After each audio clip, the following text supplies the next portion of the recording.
Good morning, Fraser. Yes, this is another voiceover.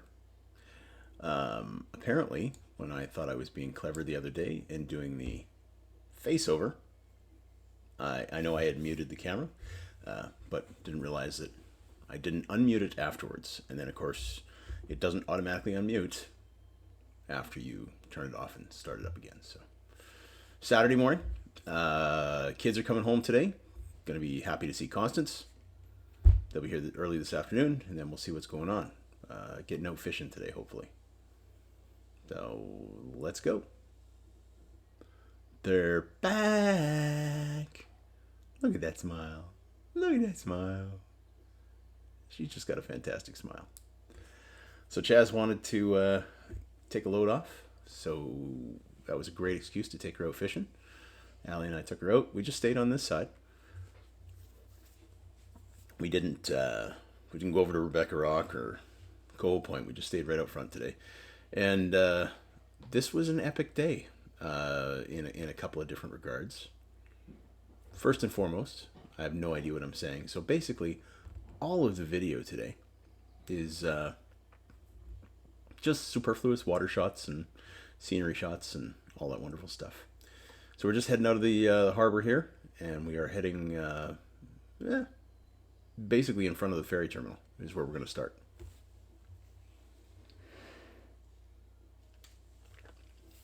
Just a nice short little 2-minute jaunt. It's nice and cool in the wind when you're driving at a decent speed. It was hot. It was hot.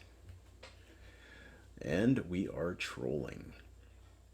So I'm starting off with a, what did I have? I had that new Everglow spin hoochie on the port side of the boat, which would be the side where you see Chas sitting there, along with the Go Fish camera. Excellent. And I knew, but I did it anyway.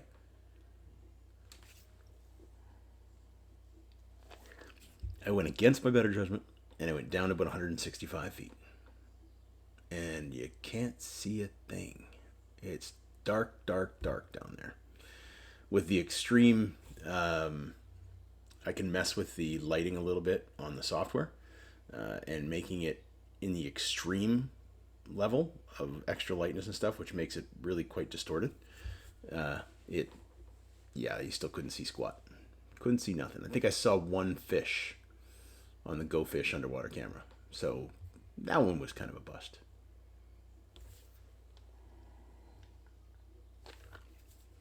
But the weather is gorgeous and the water is dead flat.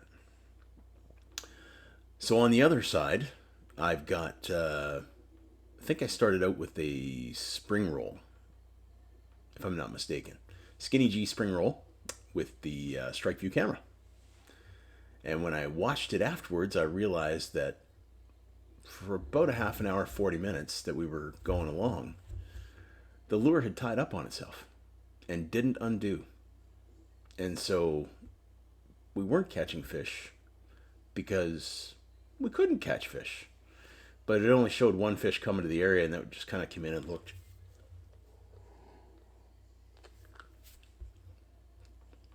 It just kind of looked casually and, then swam away casually. But it didn't even get that close to the lure. But there was no action on the lure. There's nothing you can do at that point. Anyway, pulled it up, changed it over to a Gibbs Coho, which is that old, smaller, thicker lure that I have. And that was going well. But again, wherever it was that we were fishing, just nothing. It was dark. And I managed to lighten that up enough that you could see some fish. I should rephrase. You could lighten it up to the point where you could see around it if the fish were coming, which they really didn't. I believe there was 3 fish that I saw come to that lure. Now, the one thing that did astound me and actually was very, very impressive was there was a fish, and I assume it was a coho. There was a fish ripping by. We were heading the direction we were heading. A fish came by the lure within a foot, clearly underneath the boat, heading the opposite direction. And that thing literally turned and swept the other direction on a dime, just like boom, instantly on a dime. I will put that video in here so you'll be seeing that right about now. But it was amazing. The video's grainy, the video's horrible because it's too dark. But man, that thing stopped and turned around quick. And like not stopped, turned around, and then caught up. Stopped, turned around, and was there looking right now. I didn't know they could turn. I didn't know anything could turn and like stop and turn that quickly. It was very, very impressive. But basically, we just had a great, few hours on the boat.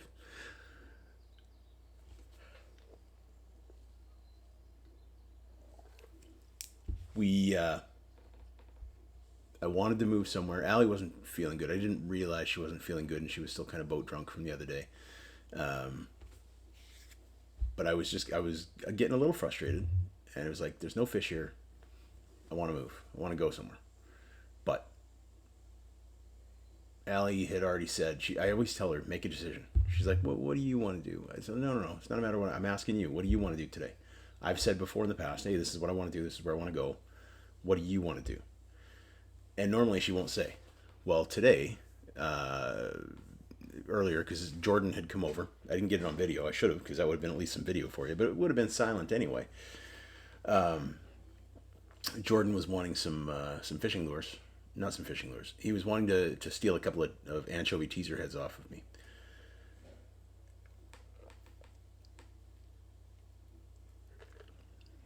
So I had I'm trying to reel. I think there's a fish there right now that I'm reeling up, but it's really not. So what can you do? There's nothing. Might have been a hit, but I don't. Oh no, that was a. I can't remember whether that was the jelly or what it was, but there was a good pull on the line. But I saw jelly going by at one point on the goldfish cam. Nonetheless, Jordan wanted some anchovy teaser heads and some double snell hooks.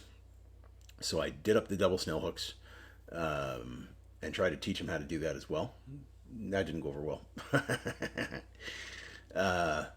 He just couldn't quite grasp the hand motion that I was showing him for twisting the line around the hook, as opposed to just tying a regular knot. So anyway, what was my point? I cannot remember what my point was there. That's what happens when I do this in one big session, because now I don't have a chance to edit me out. Yeah, that was about it for that. Jordan came over and grabbed those things, and he was going out that night as well. But they went over to that's what it was. Sorry. So when Jordan was there,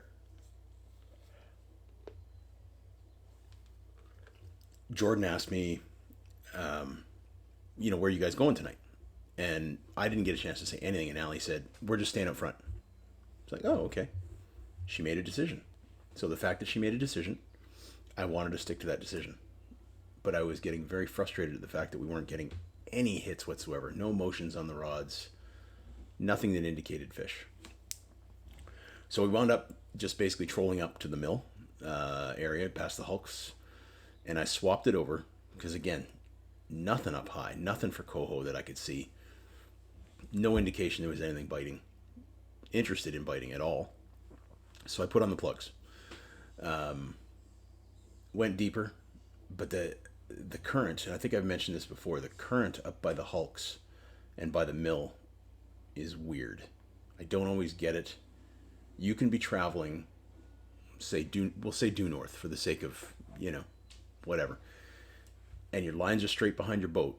But as soon as you get up to about the third or fourth hulk, the lines shoot off like you're taking a very sharp corner.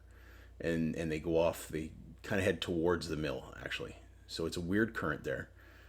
So when you're going to turn, you got to be cognizant of that. And you wind up turning very wide and very deep and coming back around. And even then when you come back around, the lines go the opposite way, and they really hang and shoot to the other side. They're always pointing towards the mill when they're doing that weird thing.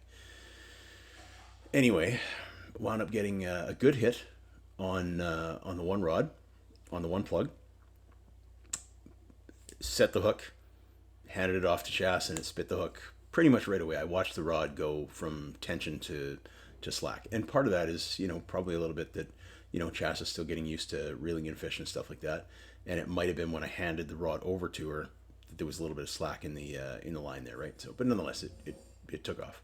But as we all know, fish can spit a hook with pressure on, slack off, wax on, wax off, that whole 9 yards, right? So it does not take much for the fish to spit the hook.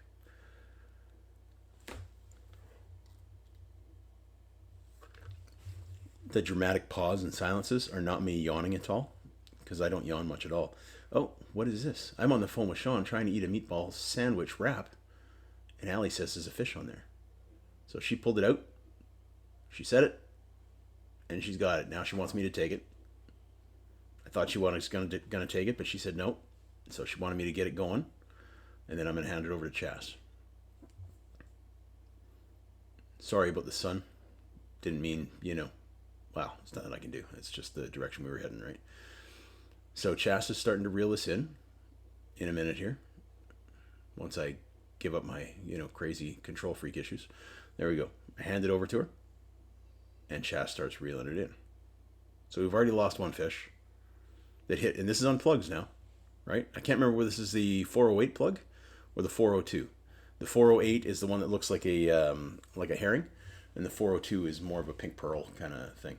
So trying to get Chas to sit down and comfortably be able to fight the fish. So I'm kind of, as you can see, I'm trying to hold the rod so that I'm not wearing it across the, nipples.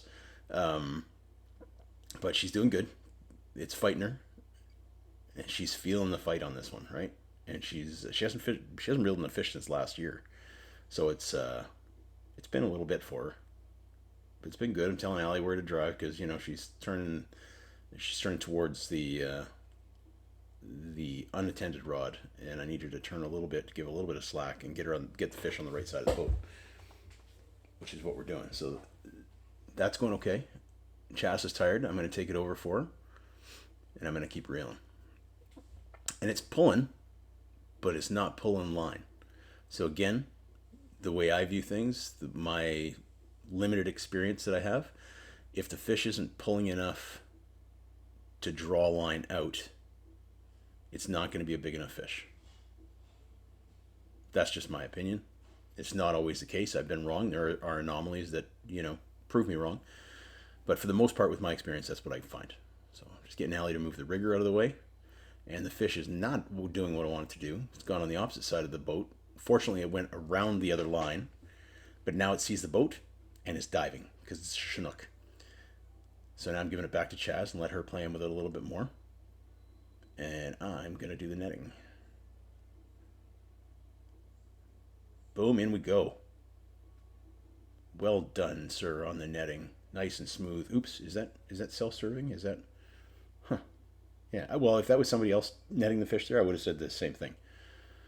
Maybe more, because I was being humble.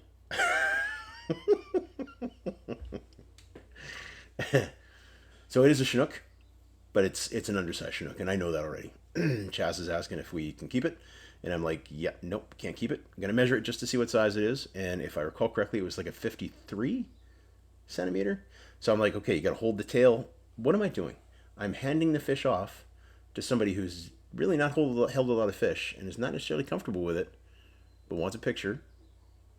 And as we can see, the fish does exactly what I know it's going to do. Because until you get that experience holding fish, you don't really realize how much you have to hold on to it's called the caudal, just before the tail fin. You got to hold on to that thing like it's a death grip, because those fish will jump out of your hands in no time. Allie was fiddling with the camera trying to get a picture. Weren't able to do that with my camera because there was too many boats around that were kind of hugging in close to us, and I wanted to get the fish back in the water. It had already fallen on the floor once on the deck, and I didn't want it to get I didn't want it to get injured at all. So at that point, I was just like, nope, got to get it back in the water. So I tossed it back in the water. It swam away. It was fine. And I've got, as you saw, there was a few still pics there. So I managed to get pics of Chas with the fish for her. Oh, okay, that was good. Oh, you know what? I did not do a fishy dance. I just realized just now, doing the voiceover, I did not do a fishy dance. I super apologize, man. I'm very disappointed in me. everything I said about me for the net, I lost. Now it's all gone now because of the lack of fishy dance. So anyway, I'm setting the line back out. I'm trying to give Allie directions to where I want her to go, and I want to get the line straighter. But I'm actually getting her to turn further towards inland, and that'll take the other line even further in, so I can set out the line with no problems. But I want her to turn that direction because where I really want to be is I want to be at around 240 feet because that's where we seem to be hitting the fish. And look, the other line's going, boom. So set it again. Yep, got one. This one feels a little bit heavier, a little bit bigger. This one wants to pull. And it's taking little bits of line, but it's not taking tons. But that's okay. I'm getting it up most of the way there so that Chas can do most of the reeling in. I've already got the downrigger on the way up. I've still got the other line out on the other side, which I haven't really dealt with. But we'll deal with that in a minute. For now, I just want to make sure the fish is still there. And it's coming up, and then we're going to get it in. It's fighting and pulling good. It's not pulling out line much. Just little tiny bits. Which means for me, it's right on the edge. Is it going to be a keeper or is it not? It's hard to say at this point in time. So Chas is doing well. She's sitting down. We've got no other line out, so I've just got her fishing it basically right behind the boat. And I'm going to pull up this other line here and get it out of the way so that I don't have to worry about the fish, hooking on and wrapping up to anything else. That line's up and in. That's good. Let's get back over here and make sure Chas is doing okay. Rigger's not up yet. Oh, Chas is getting tired, so I'm going to take over. So I'm going to finish it up. Still Chas's fish. And it's going over to this side. So I'm getting Allie to pull up the rigger and swing the rigger over, and then I'm going to get her to turn the boat because I want the fish to come up on the side the Chas is on. So crank the boat, Al. Crank the boat, Al. Crank the boat, Al. Crank it. Nope. Crank it. Crank it. Crank it. Crank the boat. Crank it. More. More. More. Fish is on surface. There we go. All right, we're going. More, more, more, more. I want that fish on this side of the boat. You see the emphatic line directing traffic there? This is where I want you. Go there now. Because otherwise the fish is going wherever it wants, and I don't want it to go over that way. Because I've still got the downrigger down on the other. The downrigger line is out on the other side. Not out far, but down far enough that if it gets tangled, I'm probably toast. So still trying to bring it up around the side. Again, it's a Chinook, so every time it sees something, it wants to dive again. Sees the boat. Sees my smiling face. Allie asked, "Do you want me to do that?" I'm like, "Yeah, I do, please." Chas gets out of the way. And Allie nets it like a champ. Boom. Nope. Oh, nets it. Wait a minute. She was complaining that I was holding the fish too far up in the air, so I didn't have enough line out. But she did. She netted like a champ. She was good. So we got it. It's girthy, and it looks like a good fish, but I just don't know yet. So I got to measure it, got to take a look. And of course, as always, holding the fish down to make sure that, it's not slamming its head into something and kills itself before you get to weigh it up or anything like that. Once I can get the hook out of the net and protect my hands, then I can get the fish out, pull it over. Let's measure it up. How close is she? And 61 centimeters. It's got to be 62. 1 centimeter shy. But a half an inch for anybody that, might not know centimeters. So I'm letting Chas hold it again, but as you see, I'm not letting go of the caudal there. There's no way I'm letting this fish flop out and hit the ground. I don't want to damage it. Back in the water it goes. And it's gone. That was good. That was a lot of fun. So we had 4 hits in total, but we had one that hit and was gone. We had one that hit, started reeling it in and left, and then we had these last 2, and it was just like boom, boom, one after another kind of thing, right? So, but again, we're fishing plugs, so there's no flashers. Way better fight. Way better without the flashers. I was actually talking with somebody today and they were saying they've been fishing plugs a lot as well. And I asked what speed they were fishing at, because they say they're just hammering on the plugs, and they're saying they're fishing at like 3.1, 3.2 miles an hour. So yeah, fair enough. I had no idea. I mean, I've been trying to stay under 3, but maybe I'll start fishing a little bit above. Anyway, that was our fishing day. It was a beautiful day on the water. It was warm, but we had a great day. Chas got to reel in a couple of fish.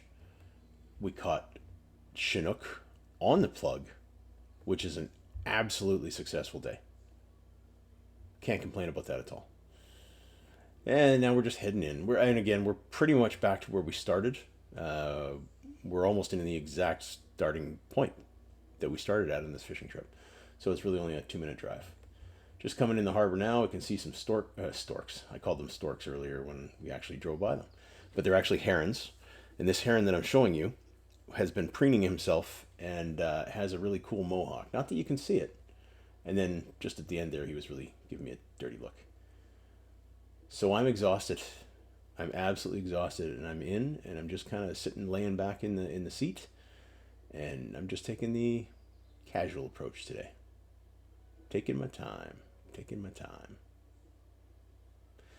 And basically just telling you about the day, everything that I just told you. A recap is Jordan came over. We tied some lures. Wasn't picking up any fishing.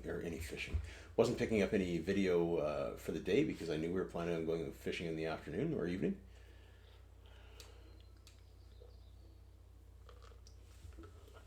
Again, dramatic pause, not for any kind of narcoleptic, yawning or anything like that. Just the dramatic pause. So yeah, Jordan came over. We did some, try to show him how to finish the lures or tie the double snell knots. Showed him how the teaser heads work for the anchovies. It just came to mind that did I bring the anchovies in the other day? I left them out there last week. I left them out there before we went fishing again this last time. So they were a little gross. So not the ones that I have now, but the old ones I had to throw it out because they were terrible. Yeah, because I'm not just refreezing those ones; they just stunk. Anyway, that's pretty much the day. It was very good to see Sam and Chaz get back. They had a great time out on their trip. The wedding went well that they went to. They got to see Chaz's grandpa and grandma, which is Constance's great grandpa and great grandma, out in Alberta. And of course, they saw Chaz's mom and stepdad there in Cranbrook. So Constance got to see her grandma and grandpa out there, which was nice in Cranbrook. Yeah, it was just a good trip from what I understand. Hot, but Constance did very, very well. No issues whatsoever. Yeah. And that's that. All right, man. So we are in Psalm 20. 20? Nope. Yes. Sorry, trying to see my glasses, but trying to put my glasses on as I'm wearing a headset, actually. All right, Psalm 20.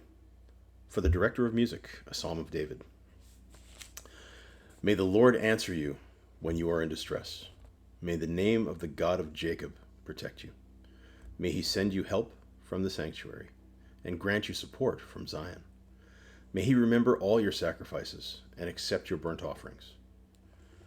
May he give you the desire of your heart and make all your plans succeed.